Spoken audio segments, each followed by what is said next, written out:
All right, welcome to CogSci 2021.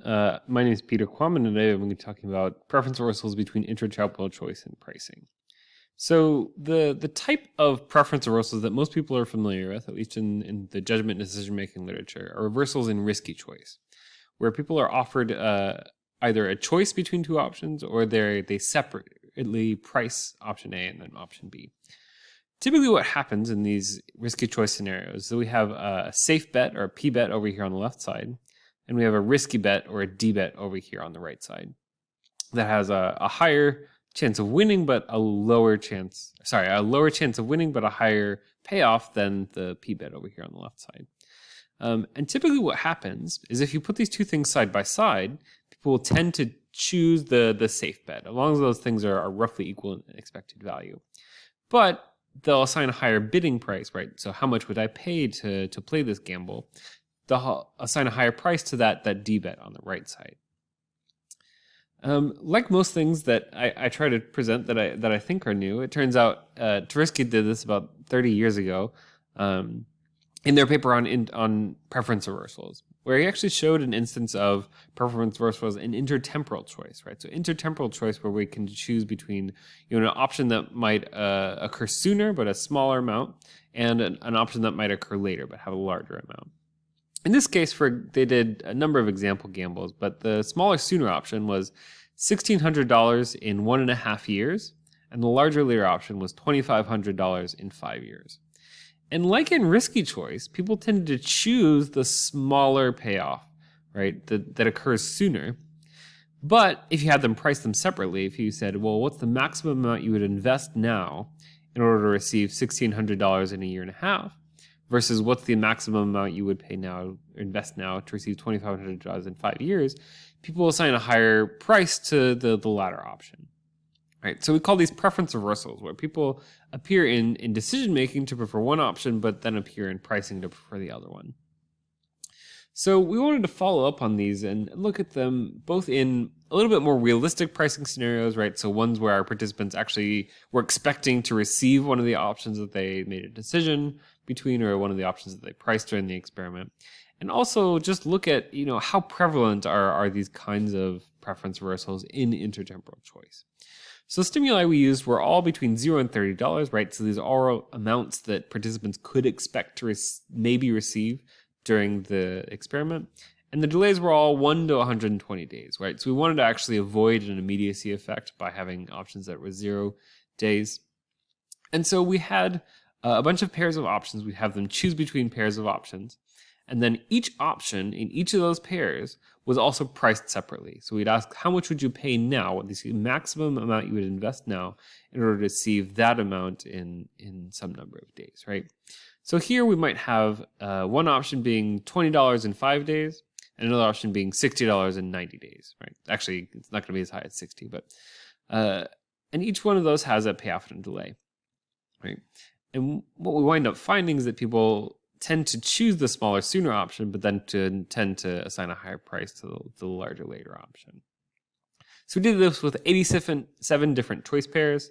We looked at the choice condition, right, where both of those are on the screen at the same time, and compared that against the pricing condition, where you just had one on the screen at a time, and we're asked what price would you pay for that. We also had one additional attention check option, which brought us to 175 individual options.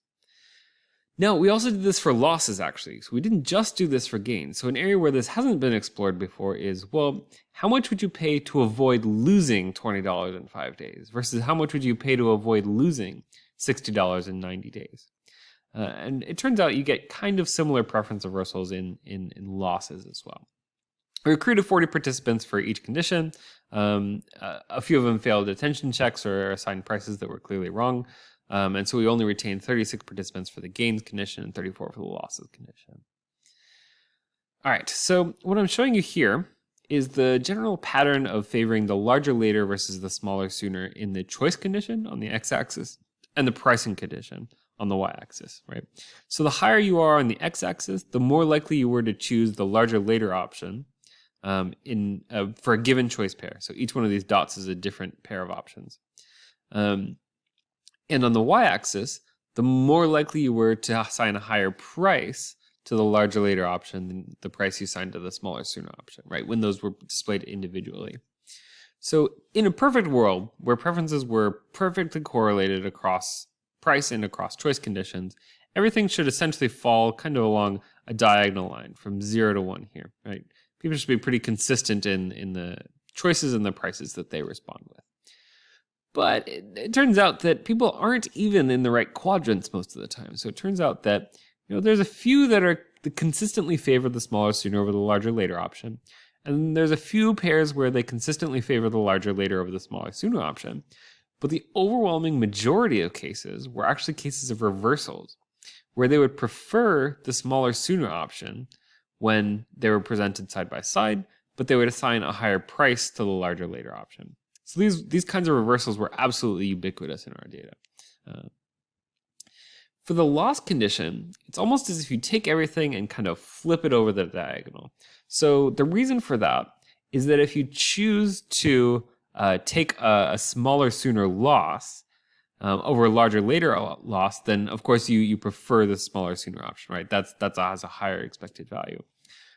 But if you assign a higher price to avoiding a loss, right? So the more you'll pay to avoid something, the worse you think that is. So it's kind of the logic is kind of flipped from the case of gains, where the more you pay for something in gains, the more you like that thing. Well, in losses, the more you pay to avoid something, the less you like that thing. So we get a similar case of reversals here as well, where people tend to favor a larger later loss, right? So I'd rather lose, $15 in 60 days than I would lose $10 in 10 days, for instance. But they tend to assign a higher price. They tend to assign higher price to the larger later option. Sorry, they tend to choose to lose a smaller sooner amount, but they tend to assign a higher price. They tend to avoid losing the larger later amount. Right, so we wind up somewhere down here where, on average, people are actually pretty indifferent between losing a larger later or a smaller sooner amount. These are actually pretty close to, between 0.3 and 0.7, but they definitely prefer, when they're pricing the options, they'll pay much more to avoid the larger later loss than they'll pay to avoid the smaller sooner loss. And if you actually go through and you model this, right, so we're going to use a hyperbolic discounting model where, outcomes that are further away in time decrease in value. And we're going to quantify that in terms of this K, this hyperbolic discounting rate. And so higher discounting rates indicate that as you push things further away in time, they decrease in value very quickly. Whereas lower rates are going to mean that as you push for something far away in time, it kind of maintains its value, right?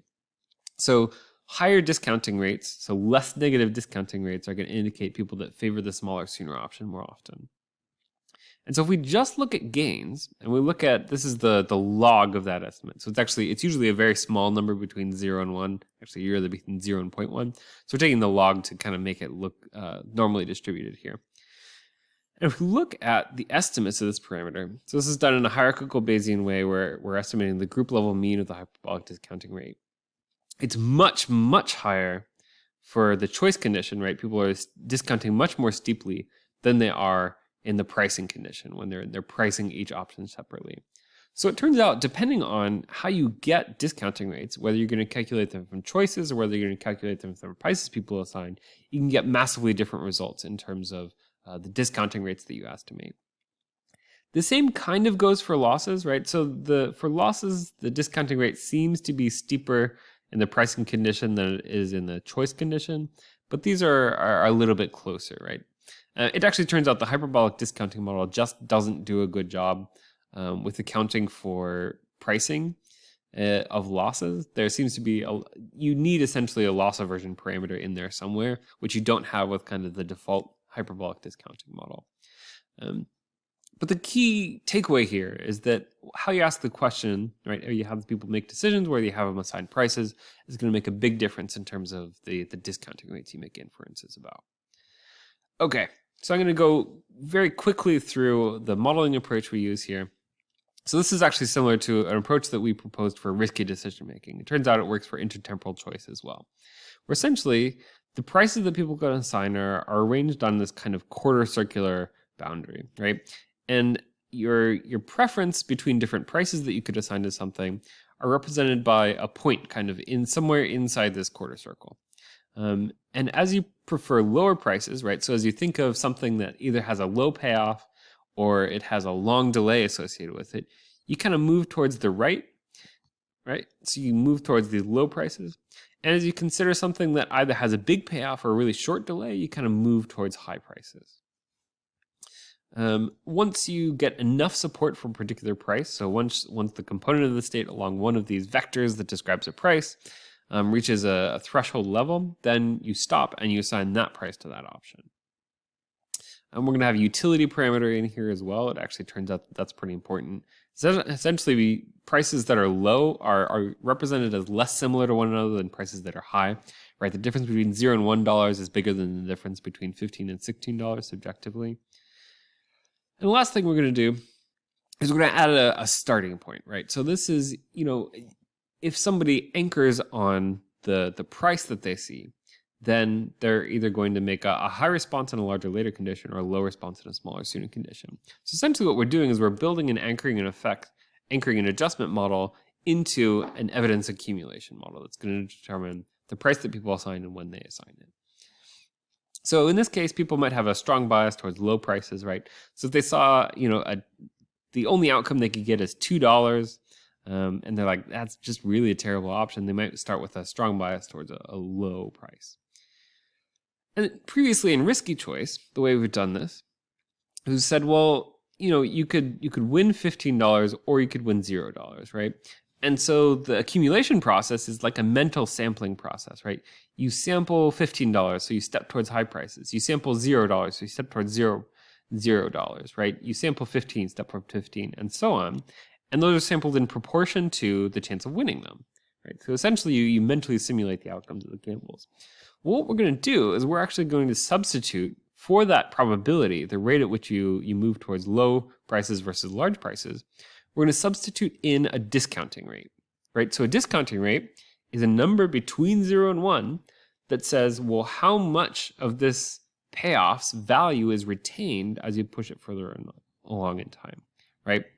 That's going to be long delays are going to push you toward low prices, and high payoffs are going to push you toward high prices, essentially. So if we have an example, we have $20 in 90 days, right?